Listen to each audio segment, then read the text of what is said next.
Bismillahirrahmanirrahim. Assalamualaikum warahmatullahi wabarakatuh. Kami dari kelompok 4 mata kuliah Metodologi Studi Islam dosen pengampu Dr. Ahmad Syahri MPDI. Anggota kelompok 1 Muhammad Ali Alfiansyah, saya sendiri sebagai moderator dan pemateri pertama. Yang kedua Anang Febriadin.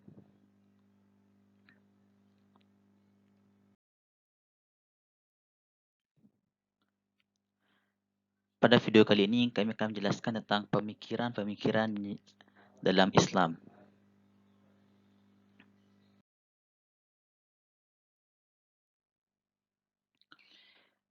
Yang pertama, Islam tradisional. Yang kedua, Islam modern. Yang ketiga, Islam liberal. Keempat, Islam fundamental. Yang kelima, Islam wasatiyah. Dan yang terakhir adalah Islam rahmatan lil alamin.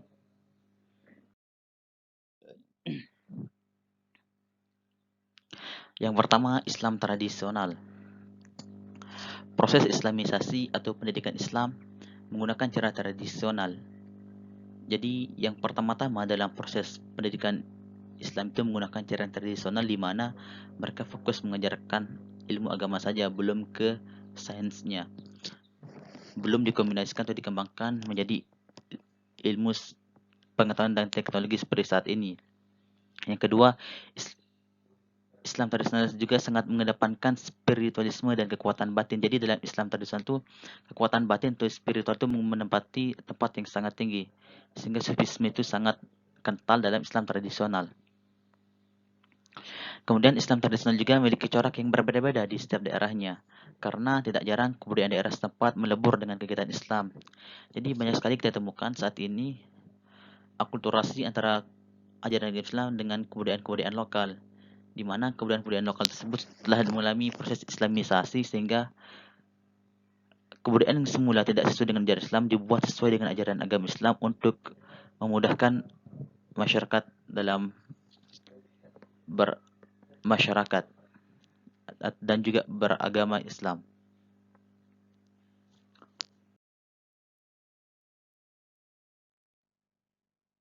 Yang selanjutnya adalah Islam modern neo-modern. Pemikiran Islam modern muncul seiring dengan berkembangnya ilmu pengetahuan dan teknologi. Pada masa dinasti Abbasiyah atau kemudian pada abad 18, ilmu pengetahuan sudah mengalami perkembangan yang sangat pesat.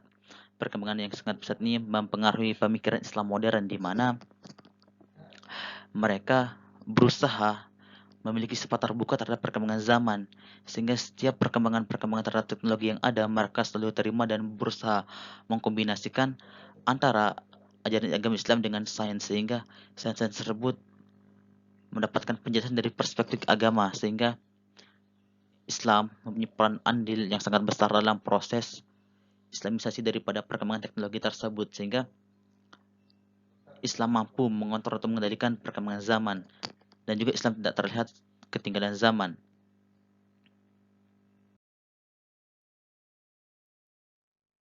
Yang ketiga adalah Islam liberal.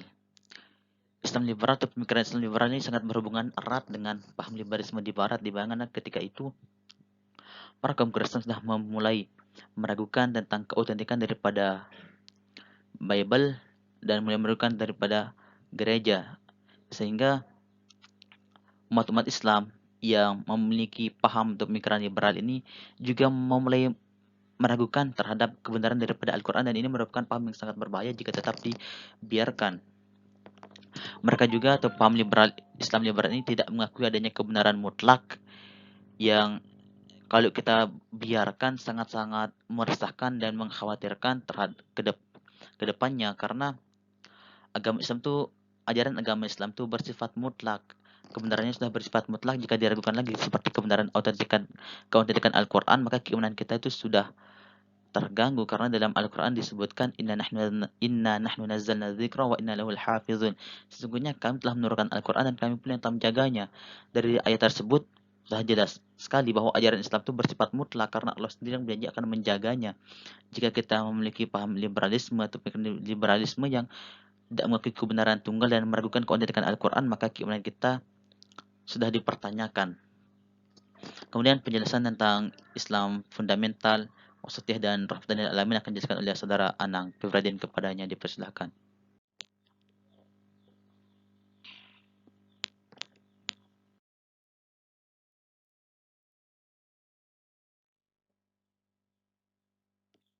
Selanjutnya adalah Islam fundamental.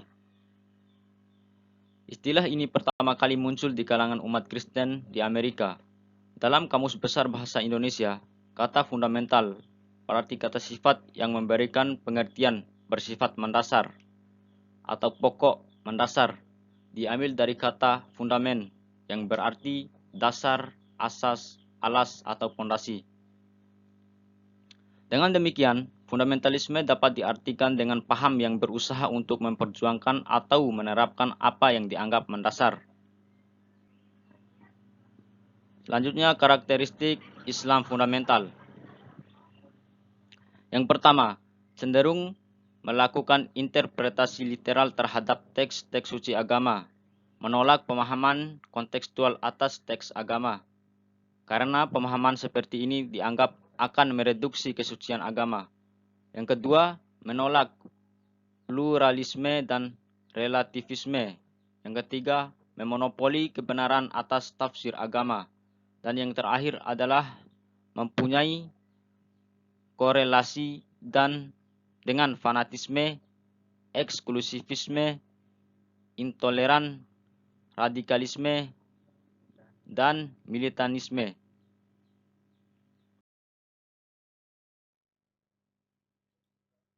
Selanjutnya adalah Islam wasatiyah dan rahmatan lil alamin.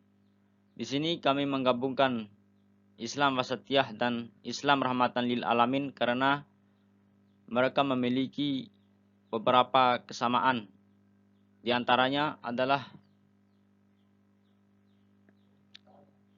mengedepankan perdamaian dalam mendakwahkan ajaran Islam.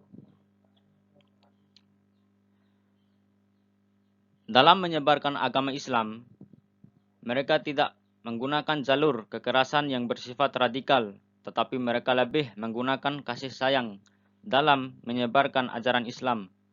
Mereka juga memberikan kasih sayang kepada seluruh umat, sehingga mereka disebut rahmatan lil alamin. Selanjutnya, berusaha mengambil jalan tengah dalam menghadapi setiap permasalahan. Dalam menghadapi setiap permasalahan, mereka tidak langsung memvonis siapa yang salah atau siapa yang benar, tetapi mereka berusaha untuk mencari tahu latar belakang permasalahan tersebut sebelum memutuskan siapa yang salah dan siapa yang benar. Selanjutnya, Islam wasatiyah akan menghantarkan umat Islam menjadi umat yang rahmatan lil alamin. Dengan bersifat wasatiyah atau bersifat moderat yang tidak menggunakan kekerasan, maka umat Islam akan menjadi umat yang rahmatan lil alamin atau menjadi rahmat yang selalu menebarkan kasih sayang kepada seluruh umat. Sekian pemaparan kami dari saya. Assalamualaikum warahmatullahi wabarakatuh. Terima kasih kepada saudara Anang yang telah menjelaskan tentang Islam fundamental, Islam wasatiyah dan rahmatan lil alamin.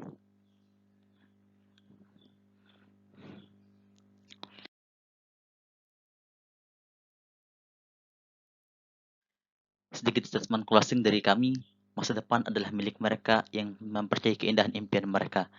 Jadi jangan pernah pesimis terhadap impian yang kalian punya, tetaplah optimis, yakinlah Allah selalu bersama kalian. Sekian dari kami, jika ada yang belum dipahami silahkan ditanyakan di forum diskusi nanti. Sekian, wallahu muwaffiq ila aqwamit thoriq. Wassalamualaikum warahmatullahi wabarakatuh.